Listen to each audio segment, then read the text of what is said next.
Story that is, honestly, just incredible. It sits right at the intersection of cutting-edge medical science and profound human empathy. We're going to be looking at the anatomy of a miracle, literally tracking how one surgeon's split-second observation ended up saving not just a tiny patient, but an entire family. So let's just jump right into the timeline of this case. I want to hook you immediately into the reality of this situation with a single number, 4. I want you to imagine being just 4 years old.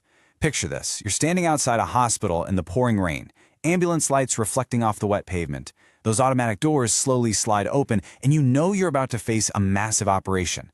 But you know what the most terrifying part is? It's not the hospital. It's the fact that you are completely, utterly alone, holding absolutely nothing but a small stuffed animal. And that brings us to Section 1, Alone in the Hospital, a heartbreaking reality. This is the chilling baseline of our story for a little boy named True. Let's dive right into that reality. True is facing open heart surgery. Okay, this isn't getting your tonsils out. This is an intensive, life-altering medical intervention.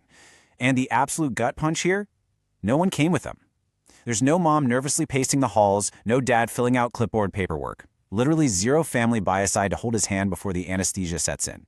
He's just a tiny 4-year-old kid, his little footsteps echoing down this massive hospital hallway as the nurses gently guide him toward the OR. And this brilliantly illustrates the sheer weight of that isolation. Look, in any typical pediatric hospital, you see bustling, supportive families, right? Parents hugging their kids, offering that crucial emotional safety net. But right beside True, just one empty chair. The contrast is absolutely heartbreaking. In a space entirely designed around family support and pediatric care, that one empty chair screams exactly what True was missing as he faced the biggest hurdle of his young life. Moving to Section 2, the 7-hour surgery, when medicine meets empathy. Because right before the surgery, in that echoing, lonely hallway, someone actually noticed True, Dr. Amy Beath. Before those operating room doors closed, Dr. Beath saw this little guy, got right down on her knees to his eye level, and just gave him a warm smile. And True, despite the whole terrifying situation, managed to give a nervous little smile back. It was an unforgettable connection, forged in mere seconds. Which leads us to our next staggering number, 7. For the next 7 hours, daylight turned into evening as Dr. Beath performed an incredibly intense open-heart surgery. 7 solid hours of utilizing every ounce of her medical expertise to physically repair this 4-year-old's heart and secure his physical future. But, as any great medical professional will tell you, the care doesn't just switch off when the surgical theater goes dark. Even after a totally successful operation, Dr. Beath couldn't just walk away. In the quiet moments afterward, looking out the hospital window, she was literally haunted by flashbacks of that tiny nervous smile True gave her. I mean, the physical heart was patched up, sure, but the emotional reality of True's situation was just weighing heavily on her mind. And let's look at why that contrast hit her so hard. Dr. Beath's everyday reality was a warm, joyful family dinner. She's married to her husband Ryan, and they already have a bustling, crazy household with 6 kids. Laughter, noise, constant support. But True's reality? A quiet, isolated hospital room where he's recovering from major trauma, entirely by himself. This profound disparity between her vibrant home and his silent room became completely impossible for her to ignore. Which brings us to Section 3, a life-changing question, expanding the family. This shifts our narrative away from the hospital ward and right into a quiet, late-night kitchen conversation between Amy and Ryan. During that late-night talk, amidst the quiet of their house, Amy looked at Ryan and asked an incredibly weighty question. What if we adopted him? Now, the source notes there was a very, very long silence that followed this. I mean, it's a massive proposition. They already have 6 kids. But after that long pause of consideration, Ryan simply smiled. They were in total agreement. They were going to change this boy's life forever. And the result of that decision is this unbelievably uplifting milestone. True comes home. Just picture this scene. The front door of their chaotic, busy house opens up, and in walks little True, carrying just a tiny backpack. And almost immediately, the dynamic of his life flips. Amy's kids just rush him, surrounding and hugging him. He goes from that cold, empty chair in the waiting room to being instantly enveloped in this huge, loving family. But wait, hold on. Just when you think the medical and emotional rescue is totally complete, the story hits a massive plot twist. What about his siblings?